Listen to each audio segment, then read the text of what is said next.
it should be okay. Fire isn't that bad. And then that's when the narrator goes, in fact, fire was that bad.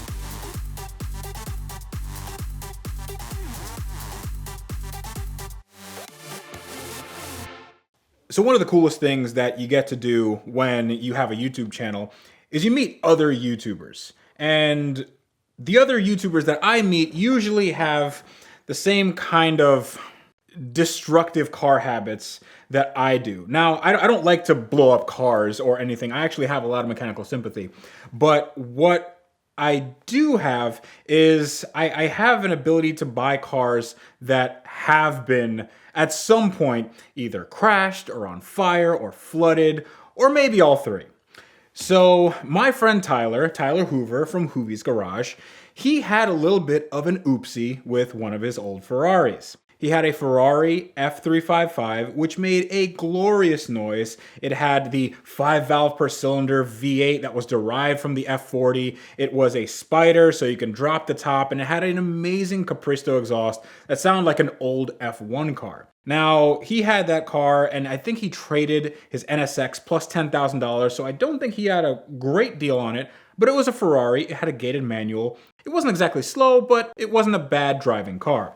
Unfortunately for him, he didn't do a recall on that Ferrari. Now, the recalls on Ferraris are very, very important because they're usually for very passionate problems. And when I say passionate, I mean passionate with a red, hot, burning passion that usually burns the car down, which is exactly what happened. Now, the recall in question was a little hose on the Ferrari's fuel lines had to be turned 90 degrees.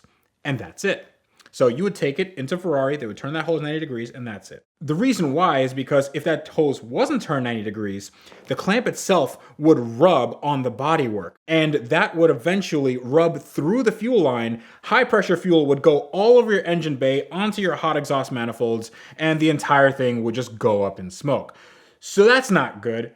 Yeah, any sort of Ferrari burning is all over the internet, and that was no exception. He actually wasn't driving the car. It was another YouTuber, Parker from Vehicle Virgins, and through no fault of Parker's own, this car just burst into flames while he was driving it. Now, I found out about it while I was on vacation in Europe, and Tyler said, well, I don't know what I'm going to do. I have this Ferrari, and I'm just going to junk it. And I said, hold on. I'll take it because I don't know. I have that brain disease that allows me to buy these cars sight unseen, and I think I can save them.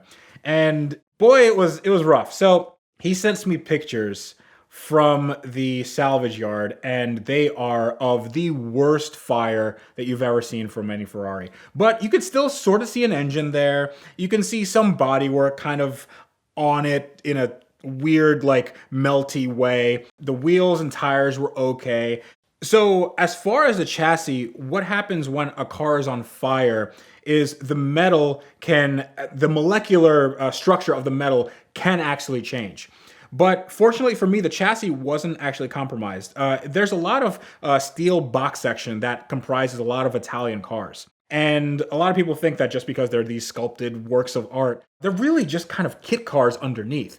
So the only thing that was harmed was the outer shell, just the outer skin of the car. And that is something I'm going to replace anyway when I do the hardtop conversion. So the car should, in fact, be pretty solid. And not only that, when we put in the new engine, we're going to put in new reinforcement. We're going to put in new metal. We're going to make sure that it's way more rigid than it ever was coming from the Ferrari factory. So I figured that's not too bad. I'll replace the interior. I'll replace some hoses. I'll replace some lines.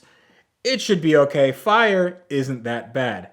And then that's when the narrator goes, in fact, fire was that bad. When I got the car a few months later. It was so much worse than I thought because what happens with fire is not as bad as what happens with the corrosive chemicals that happens when they try to put that fire out.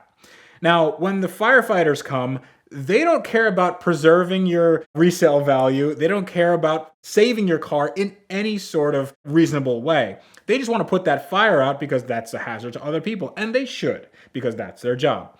However, when they do that, they spray chemicals on a car. When met with steel or any sort of aluminum, they immediately oxidize. And when left in the elements, which it was in a salvage yard, they tend to corrode quite quickly. So the car was this nasty shade of exposed metal and rust and corrosion and melted aluminum and melted plastic. I mean, I was taking chunks out of this thing and then just putting them in a garbage can. And it was something that I don't think I could rebuild.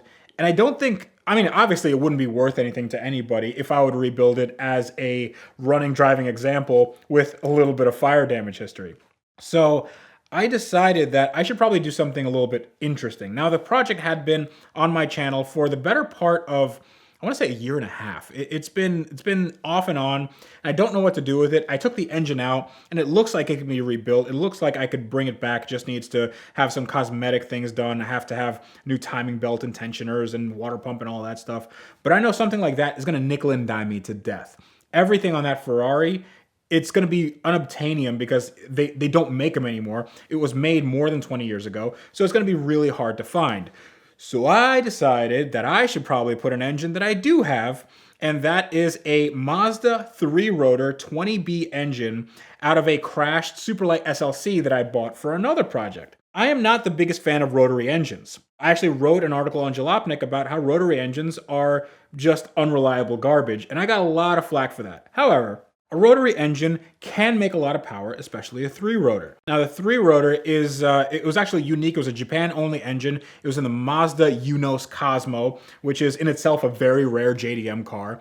And those engines are actually very, extremely rare now. I mean, a bare bones beat example would still set you back $5,000. If you want something that's really nice running and driving, just a take out of an engine, that would be like $15,000. So I had this engine and I had a transmission, well, essentially a transaxle behind it because the SLC is rear wheel drive and mid-engine.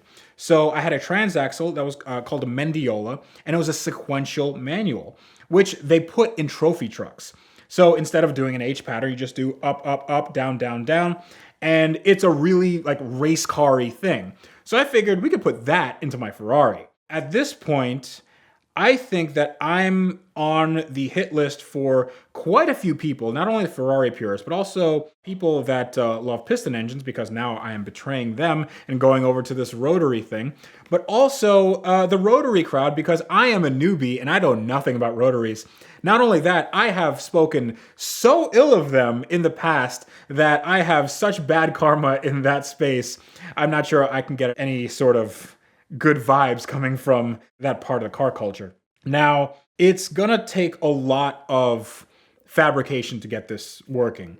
The Mazda engine and that transaxle combo is actually a lot longer than the Ferrari combo. The Ferrari is actually very short. They put the transmission right up close to the engine, and then the clutch is right in the back. It's like this weird thing. But the Mazda, it's super duper long. So I have to go 10 inches into the cabin. So the engine's gonna live in the cabin with me. So that's how it's gonna work. So I have to push the firewall in, have to do some fabrication. I have no idea where the gas tank's gonna go. I assume that engines need gas. So the gas tank has to be relocated. All the oil coolers, all the oil lines and all that stuff has to go in a different place. I'm not sure if I'm gonna do a dry sump system because that's gonna allow me to have a few more inches of clearance down low. And then there comes the power, because a Ferrari doesn't make that much power. Even though, Ferraris are known for being these supercars, an F355 doesn't actually make that much power. It's like 380 horsepower. Nowadays, you get that much out of like a Camry. I think a Camry is like 300 something horsepower, and it probably has better power under the curve.